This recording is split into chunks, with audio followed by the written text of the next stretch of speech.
సంవత్సరంలో 8 నెలలు నీళ్లలో మునిగి ఉండి కేవలం 4 నెలలు మాత్రమే దర్శనమిచ్చే పవిత్రమైన పుణ్యక్షేత్రం సంగమేశ్వరం గురించి తెలుసుకుందాము. Hi everyone, welcome back to our channel. మీరు నా వీడియోస్ని ఫస్ట్ టైం చూస్తున్నట్లయితే please subscribe my channel for more videos. Skanda పురాణంలో ప్రస్తావించిన ఈ క్షేత్రము సప్తనదుల సంగమంగా పేరు పొందింది. ఇంత పవిత్రమైన పుణ్యక్షేత్రము ఎక్కడ ఉంది, ఎలా వెళ్ళాలి, ఆలయ విశేషాలు తెలుసుకుందాము.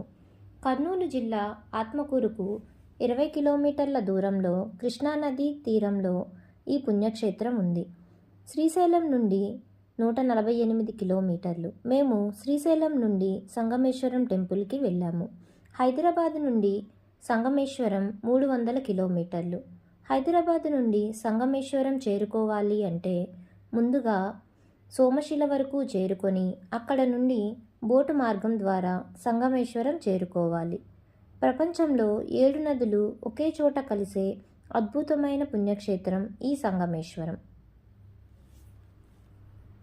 మేము వేసవి కాలంలో వెళ్ళాం కాబట్టి అక్కడక్కడ మాత్రమే ప్రకృతి పచ్చగా కనిపిస్తుంది. అదే వర్షాకాలంలో అయితే రోడ్డు అంతా పచ్చని పంట పొలాలతో అందంగా ఉంటుంది.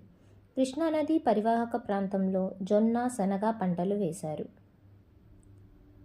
ఇక్కడ ప్రవహించే 7 నదులు తుంగ, భద్ర, మలపహరిణి, భీమరథి, భవనాశిని, కృష్ణ, వేణి. కృష్ణ, వేణి, తుంగ, భద్ర, మలపహరిణి, భీమరథి ఈ 6 నదులు శ్రీ నదులు. భవనాశిని పురుష నది. అహోబిలం కొండల్లో పుట్టిన సెలయేరు భవనాశిని నదిగా రూపాంతరం చెంది ఈ ప్రాంతంలో కృష్ణా నదిలో కలుస్తుంది. ఈ నదులన్నీ శ్రీశైలంని తాకుతూ సముద్రంలో కలుస్తాయి. మనం దేవాలయానికి సమీపించే దగ్గరలో అన్నదాన సత్రాలు కనిపిస్తాయి. ఇక్కడికి వచ్చే భక్తులకు ఉదయము, సాయంత్రము ఇక్కడ అన్నదానం చేస్తారు. దూరం నుంచే వచ్చే భక్తుల కోసం ఇక్కడ అన్నదాన సత్రాలు ఉన్నాయి. 7 నదులు సంగమం ఈ సంగమేశ్వర ఆలయం. పాండవులు వనవాసంలో ఉన్నప్పుడు శ్రీకృష్ణుడు సప్తనదీ సంగమంలో శివలింగం ప్రతిష్ఠించమని చెప్తాడు. అప్పుడు ధర్మరాజు భీమునికి కాశీ వెళ్ళి శివలింగం తీసుకొని రమ్మని చెప్తాడు. భీముడు కాశీ నుండి శివలింగం తీసుకొని రావడం ఆలస్యం అవుతుంది. అమృత గడియలు దాటిపోతున్నాయని ధర్మరాజు వేపలింగాన్ని ప్రతిష్ఠిస్తాడు.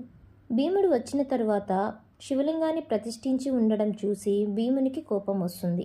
అప్పుడు ధర్మరాజు, నువ్వు తెచ్చిన శివలింగానికి ముందుగా అభిషేకం చేసి తర్వాత ఈ వేపలింగానికి అభిషేకం చేస్తామని చెప్తాడు. అప్పుడు భీముడు కొంత శాంతిస్తాడు. ఇప్పుడు మనం చూస్తున్నది ధర్మరాజు ప్రతిష్ఠించిన వేపలింగం. భీముడు తెచ్చిన శివలింగం పూర్తిగా నీటిలో మునిగిపోయి ఉంది. అంతేకాకుండా దక్ష యజ్ఞం జరిగిన స్థలంగా కూడా చెప్తారు. ఇది ఎంతో పవిత్రమైన పుణ్యక్షేత్రము. ఎన్నో వేల నాటి వేపలింగము ఇప్పటికీ భక్తులతో పూజలు అందుకుంటుంది.